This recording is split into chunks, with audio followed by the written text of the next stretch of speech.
भाइयों और बहनों, आज हम बात करेंगे उस महीने की जिसे खुद भगवान विष्णु ने सबसे पवित्र बताया है, कार्तिक मास। कहते हैं इस महीने में जो नियम और संयम रखता है उसे भगवान स्वयं अपना भक्त मान लेते हैं। और अगर इस महीने में आपने कुछ गलतियां कर दी तो उसका असर पूरे साल आपके जीवन पर पड़ सकता है। तो आइए जानते हैं कार्तिक मास में क्या करें और क्या नहीं करें ताकि आपकी भक्ति पूरी और फलदायक बनी रहे।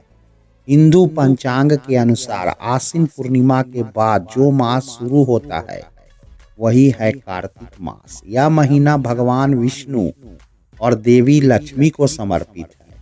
दोस्तों, कहा गया है कि कार्तिक में स्नान, दान और दीपदान का विशेष महत्व होता है। हमारे पुराणों में बताया गया है कि कार्तिक मास में की गई पूजा, तप और दान सहस्त्र गुना फल देती है। यह महीना पापों से मुक्ति, मन की शांति और मोक्ष प्राप्ति का मार्ग खोलता है। तो अब हमारे सामने सवाल उठता है, कार्तिक मास में क्या करना चाहिए। पहली चीज है दोस्तों, ब्रह्म मुहूर्त में स्नान करें। हर सुबह सूर्योदय से पहले पवित्र नदी, तालाब या घर में ही गंगा जल मिलाकर स्नान करिए। ऐसा करने से पिछले जन्मों के पाप भी धुल जाते हैं। जो व्यक्ति कार्तिक स्नान करता है उसे देवताओं के समान पुण्य मिलता है। दूसरा, तुलसी पूजन करिए। तुलसी जी भगवान विष्णु की प्रिय है। इस दिन तुलसी के आगे दीप जलाना और जल चढ़ाना अनिवार्य माना गया है। कहा गया है इसलिए हर तुलसी के दिन दीप दान करने से व्यक्ति को पुण्य की प्राप्ति होती है। ऐसे भी हमारे शास्त्रों में भी माना जाता है, तुलसी दल बिना विष्णु पूजा अधूरी। जी हाँ दोस्तों, तुलसी के बिना भगवान विष्णु की पूजा अधूरी मानी जाती है। तीसरा, दीप दान करें। कार्तिक मास में दीप दान का विशेष महत्व है। संध्या समय मंदिर, तुलसी, नदी किनारे या घर के द्वार पर एक दीपक जलाइए। यह दीपक आपके जीवन से अंधकार मिटाकर सुख शांति लाता है। चौथा, एक समय भोजन करें। इस महीने में जितना हो सके साधारण भोजन करिए। कई लोग केवल एक समय भोजन लेते हैं ताकि शरीर और मन दोनों शुद्ध रहे। तामसिक भोजन, प्याज, लहसुन, मांस, शराब आदि से बचिए। पांचवा, भगवान विष्णु और देवी लक्ष्मी की पूजा करिए। हर दिन भगवान विष्णु को शंख, तुलसी और पीला पुष्प अर्पित करिए। माँ लक्ष्मी की कृपा पाने के लिए शुक्रवार को दीपक और खीर का भोग लगाइए। छठा, दान पुण्य करिए। गरीबों को वस्त्र, अन्न, दीपक या दक्षिणा दे। दान करने से न केवल पाप कटते हैं बल्कि मन में करुणा और संतोष भी बढ़ता है। सातवां, भगवान के नाम का जाप करिए। ओम नमो भगवते वासुदेवाय या ओम लक्ष्मी नारायणाय नमः का जाप करिए।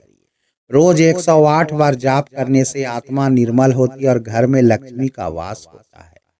कार्तिक मास में क्या ना करें। पहला, गुस्सा ना करें।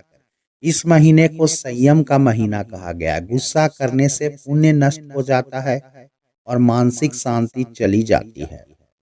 दूसरा, झूठ और चुगली से दूर रहिए।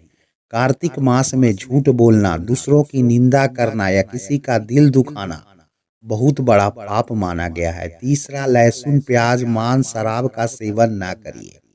ये सभी तामसिक भोजन है जो मन को अशुद्ध करते हैं। इस महीने में सात्विक आहार ही ग्रहण करिए। फल, दूध, खीरा, सादा भोजन। चौथा, देर से उठना, सूर्योदय के बाद सोना कार्तिक मास में अशुभ माना गया है। इसलिए जितना हो सके ब्रह्म मुहूर्त में उठिए और ध्यान करिए। पांचवा, मंदिर में जूते पहनकर ना जाइए। यह महीना भगवान की भक्ति का महीना है। मंदिर में जूते पहनकर जाना या मंदिर के पास ऊंची आवाज करना अनादर माना जाता है। छठा, दूसरों की आलोचना ना करिए। भगवान हर जीव में है, किसी की बुराई करना भगवान की ही निंदा के समान है। इसलिए इस महीने सिर्फ भलाई बोले और दूसरों की मदद करिए। सातवां, दीपक बुझने न दे। तुलसी या मंदिर के सामने जो दीपक जलाए उसे खुद बुझाए नहीं। अगर दीपक अपने आप बुझ जाए तो नया दीपक जलाए।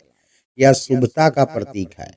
दोस्तों, कार्तिक मास में अनेक विशेष तिथियां भी आती है। एकादशी, जब भगवान विष्णु योग निद्रा से जागते हैं। कार्तिक पूर्णिमा, गंगा स्नान और दीपदान का सर्वोच्च दिन। तुलसी विवाह, विष्णु और तुलसी का दिव्य संगम। इस दिन विशेष रूप से पूजा, व्रत और दान का फल 1000 गुना बढ़ जाता है। कार्तिक मास का हर दिन एक अवसर है अपने मन को शुद्ध करने का, अपने कर्म को सुधारने का और भगवान के और करीब जाने का। अगर आपने ये नियम पूरे मन से निभाए तो विश्वास मानिए, आने वाला साल सुख, शांति और समृद्धि से भर जाएगा। जय श्री हरि, जय माँ लक्ष्मी। दोस्तों, अगर आपको ये वीडियो अच्छा लगा है तो लाइक करें, शेयर करें, सब्सक्राइब करिएगा।